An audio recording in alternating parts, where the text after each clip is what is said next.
Já estamos no mês de julho, eu demorei um pouco, mas finalmente estou aqui para trazer as minhas respostas para a tag dos 50%.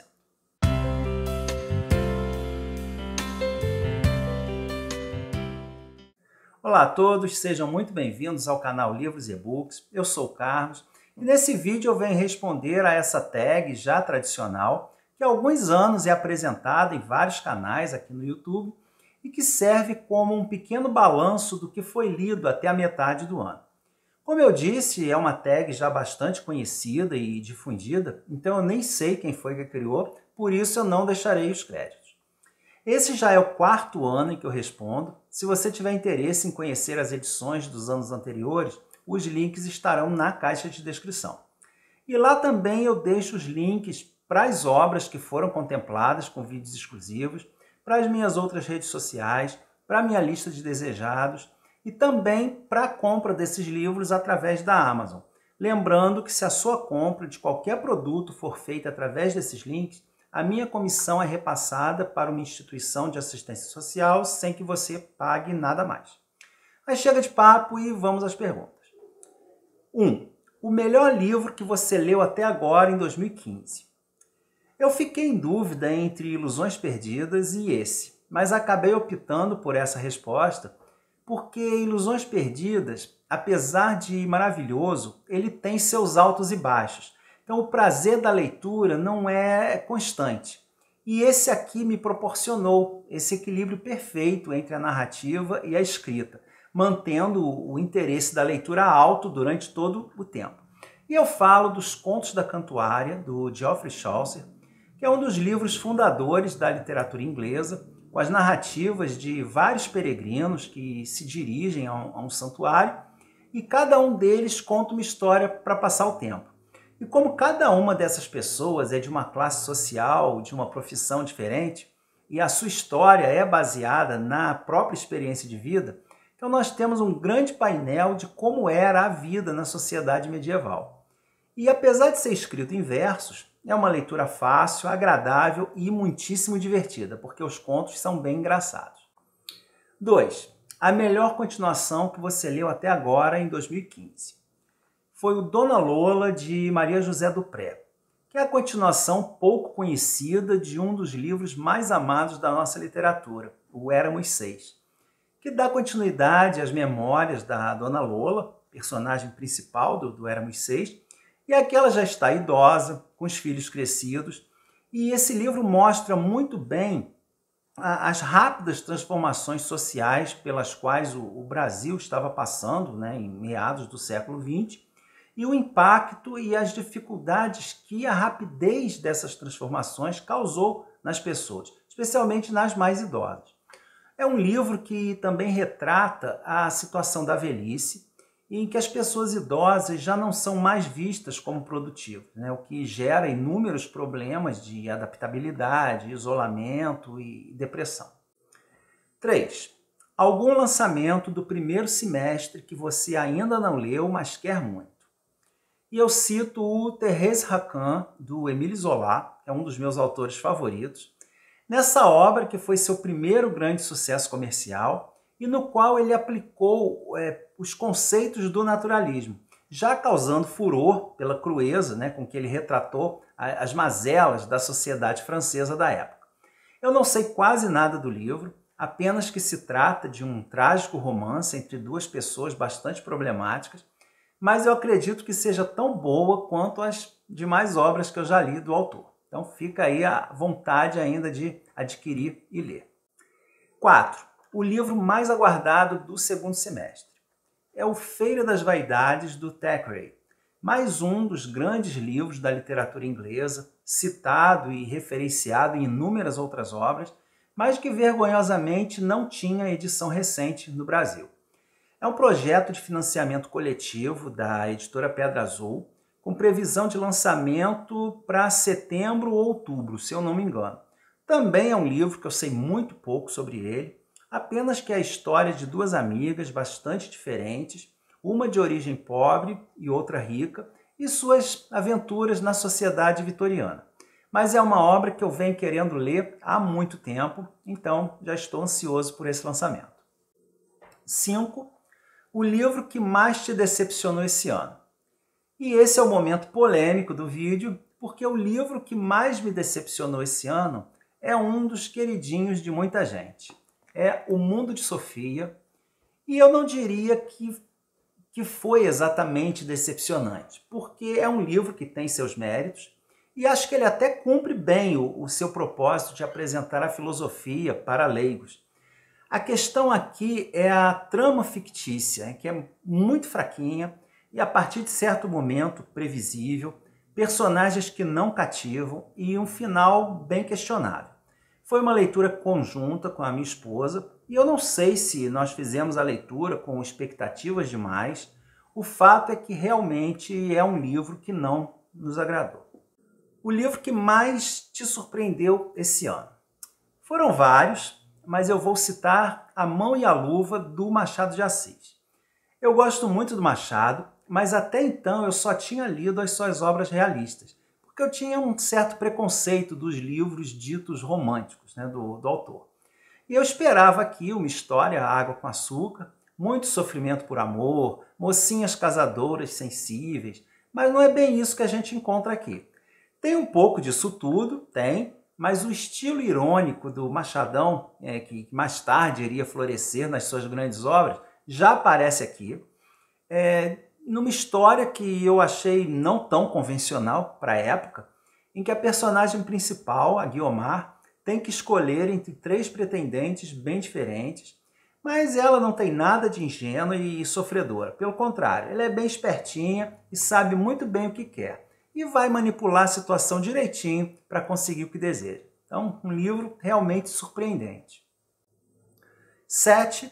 Novo autor favorito que lançou seu primeiro livro nesse semestre ou que você conheceu recentemente. O autor não tem nada de novo, é o A.J. Cronin, mas eu só o conheci esse ano, através da sua obra mais famosa, A Cidadela. E é um livro incrível, que conta a história de um médico na Inglaterra do início do século XX e que, à medida que vai se aprimorando profissionalmente, também se enreda nas armadilhas da ascensão social e do dinheiro fácil, muitas vezes obtidos por meios moralmente condenáveis. É uma das obras consideradas como leitura obrigatória para qualquer estudante de medicina por conta das questões éticas que ele aborda. E o autor escreve muito bem, nos envolvendo na história e fazendo com que não tenhamos vontade de largar o livro. Então, eu tenho vontade de conhecer outras obras do autor, embora não sejam muito fáceis de encontrar. A sua quedinha por personagem fictício mais recente, pergunta 8. Essa é sempre a pergunta mais difícil dessa tag, porque eu acho meio sem propósito, exceto talvez para leitores adolescentes que ainda têm muito forte essa questão de ídolos. Mas para leitores mais velhos ela fica meio sem propósito. De qualquer forma, eu procuro sempre responder tendo em mente uma personagem que, se existisse e eu conhecesse, teria a possibilidade de despertar um interesse amoroso. E nesse quesito eu fico com a Olivia, de Olhar os Lírios do Campo, do Érico Veríssimo. É uma personagem que aparece até pouco no texto, aparentemente nem tem muita importância, mas suas qualidades morais e suas atitudes totalmente coerentes com essas qualidades a transformam em um verdadeiro porto seguro para os dilemas do personagem principal, o Eugênio. E apesar desse livro não estar entre os favoritos do próprio autor, eu considero a Olivia uma das grandes personagens femininas do Érico e uma pessoa que eu gostaria de ter ao meu lado se fosse uma pessoa real. 9. Seu personagem favorito mais recente. É o personagem título dessa peça, o Cyrano de Bergerac, que é uma pessoa considerada feia por conta do nariz enorme, arrogante, grosseira, agressiva, mas que tudo isso não passa de uma reação de defesa, porque ele no fundo esconde uma alma sensível e um caráter muito humano, capaz de atitudes bastante altruísticas que vão aparecendo no decorrer da peça, acabando por transformá-lo em um personagem cativante. Uma leitura não muito conhecida, mas que eu recomendo bastante. Questão 10. um livro que te fez chorar nesse primeiro semestre. Não exatamente chorar, até porque o livro tem momentos alegres, mas um livro que me emocionou bastante foi o Longa Pétala de Mar. É um livro empolgante, envolvente, de leitura fácil, mas é bastante doloroso. E a Isabel Allende é mestra em criar personagens verossímeis, né, que enfrentam com determinação e força as maiores vicissitudes que um ser humano pode encarar. No caso aqui desse livro, abandono, frio, fome, guerra, dor, desespero. Primeiramente durante a Guerra Civil Espanhola e depois durante a ditadura do Pinochet no Chile. Então também um livro altamente recomendado. 11. Um livro que te deixou feliz nesse primeiro semestre. Aqui eu vou dar uma roubada e indicar 2 títulos que me deixaram feliz por motivos diferentes. O primeiro foi Ilusões Perdidas, do Balzac, que me deixou feliz porque eu já havia tentado ler esse livro várias vezes e só agora, com mais bagagem literária, é que eu consegui, e ele acabou se transformando em um dos melhores livros que eu já li. E o outro foi Galvez, Imperador do Acre, que conta um fato verídico, mas pouco conhecido da nossa história, que foi a proclamação da independência do Acre, que é contada de uma forma bastante original e muitíssimo engraçada. E é maravilhoso quando a gente, além de aprender, ainda faz isso de forma divertida e rindo bastante. 12. Melhor adaptação cinematográfica de um livro que você assistiu até agora. Eu gosto muito de assistir adaptações das obras que eu leio, mas nesse semestre eu assisti pouquíssimas. Mas sem dúvida alguma, a melhor delas foi o fenomenal Testemunha de Acusação, um filme antigão de 1957, adaptação de um conto e de uma peça teatral da Agatha Christie, que até hoje é considerada a melhor adaptação de uma obra dela. E uma outra adaptação genial, que eu recomendo demais, é Mefisto, que é a excelente adaptação desse livro, do Klaus Mann, mas que, dando uma roubadinha, entra aqui como menção honrosa, porque embora eu tenha lido o livro em junho, só assisti a adaptação no início de julho, então ela nem poderia ser uma resposta oficial, mas fica aqui como menção honrosa. 13. Sua resenha favorita desse primeiro semestre, escrita ou em vídeo. Aqui também eu vou dar uma roubada e indicar 2 vídeos de leituras feitas ainda no ano passado, mas os vídeos só saíram no início desse ano.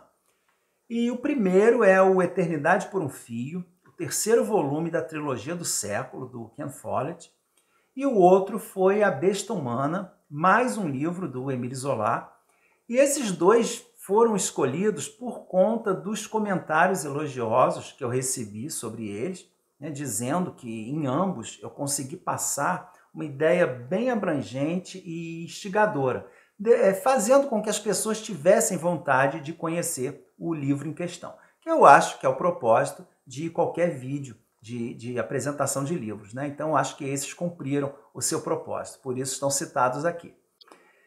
14. O livro mais bonito que você comprou ou ganhou esse ano. Sem dúvida foi este aqui. Vitorianas Macabras, um presente maravilhoso e inesperado da Mônica, do canal Próximo Livro é o Melhor, que me presenteou com essa obra por saber o quanto eu gosto da literatura vitoriana. E é uma edição linda, caprichadíssima, e que traz contos macabros escritos por mulheres na era vitoriana. Como eu já tenho a minha programação feita, eu acredito que eu não conseguirei lê-lo completamente, mas tentarei ler pelo menos alguns contos ainda para o próximo Fictor. Então, Mônica, quero deixar aqui publicamente o meu agradecimento por esse lindo presente, que com certeza foi enviado com muito carinho. E eu quero também indicar o canal da Mônica para quem não conhece. Ela tem um conteúdo bastante diversificado, apresentado de forma muito espontânea e divertida. Não deixe de conhecer. O link estará também na caixa de descrição. E a última pergunta, 15. Quais livros você precisa ou quer muito ler até o final do ano? Também aqui eu vou indicar 2 títulos. Um que eu preciso e um que eu quero.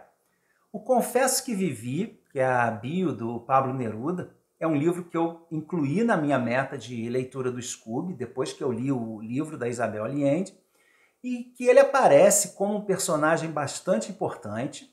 Então esse livro eu preciso ler, porque eu coloquei na minha meta.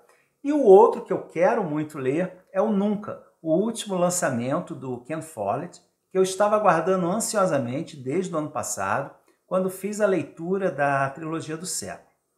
E esse aqui, que é sobre como vários fatos isolados ao redor do mundo acabam levando à Terceira Guerra Mundial, mesmo sendo totalmente ficcional, tem um pé na realidade e eu espero que seja tão empolgante quanto os outros que eu já li do autor. Pretendo encaixar a leitura dele ainda esse ano, né? Torçam aí para que eu consiga. Essas foram as minhas respostas para a tag. Aqui não está tudo que eu li, então eu deixo a sugestão, especialmente para quem está conhecendo o canal agora, para dar uma passeada no conteúdo que eu já publiquei. Se gostar, faça sua inscrição e ative o sininho para receber as notificações dos novos vídeos. E para quem já está inscrito, não esqueça de dar sua curtida, deixar seu comentário sobre essa tag ou responder também. Eu vou adorar conhecer as respostas de vocês. Obrigado pela companhia e a gente se vê no próximo vídeo.